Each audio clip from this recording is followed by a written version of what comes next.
I can never look at pictures of fancy New York apartments in the envious oohing and eyeing way.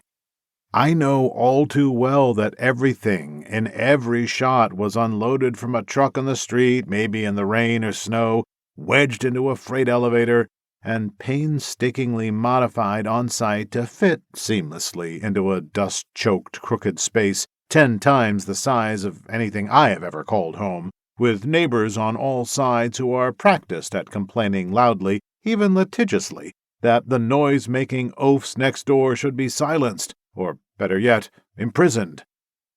Every glossy interior design magazine is a baby album to someone like me. I am proud of all those pictures. I look back at the best of them from time to time and reminisce, but the serenity these too pretty pictures project always strikes me as absurd, given the chaos that brought them into being. Where are the grime-covered workers, the 110-degree days, the client's screaming fits, the injuries, the career-ending errors? For the most part, all we see of the world is its reflective surface. From my window in Long Island City, I often watch Manhattan's skyline make its passage from sharp-edged morning to glowing, blending dusk. I can see a few of the buildings I've worked in and picture the finished apartments. There is little difference between my high-rise, middle-income flat and those exclusive towers. The materials that go into their making are identical: structural concrete and steel, plate glass windows and aluminum frames, metal studs with drywall finishes, wood composite doors, and whatever smatterings of hardware, fixtures, and appliances make the place usable.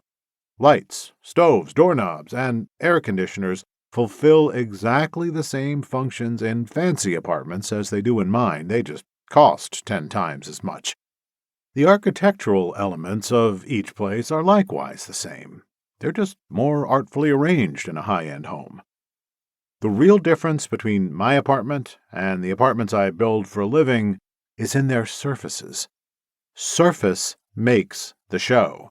It's all anyone sees.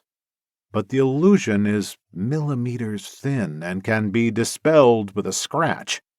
The precious wood in fancy millwork these days is rarely more than a 1/16 of an inch thick.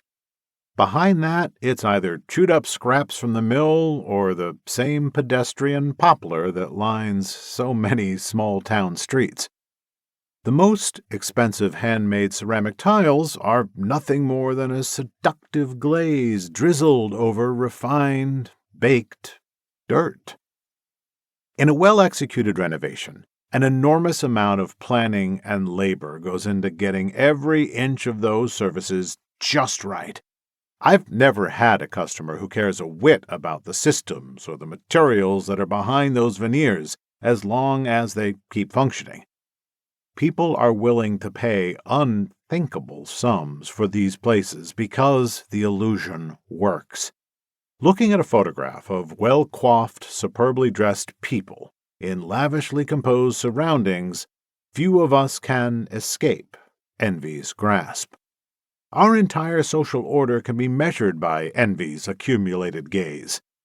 In this country, and throughout much of the world, we are taught from birth to elevate, emulate, and fairly drool over the richest among us. People bandy about other notions of success: accomplishment, talent, intelligence, wisdom, beauty, and determination. But it is the accumulation of wealth and its trappings that trump all pretenders in the public imagination. My chosen industry, and the enormous publishing machine that drives it, devotes itself entirely to the care and feeding of this myth. 4 decades of building have been an unusual education. My colleagues and I spend almost all of our days behind the surfaces others see.